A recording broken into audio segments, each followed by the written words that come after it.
How to install the Harvia Spirit heater.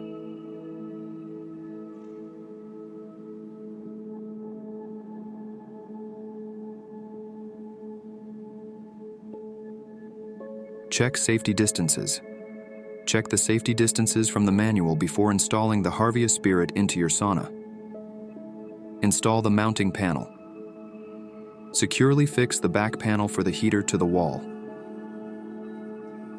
Place your heater. Place your Harvia Spirit onto the back panel brackets and attach it securely with the screws provided. Load rounded stones. Load the heater with rounded heater stones, starting with the largest stones. Install the stone cage. Securely fasten the stone cage to the heater. Connect heater power. Only a certified electrician must connect the heater to the power source. Inbuilt device for safe saunas.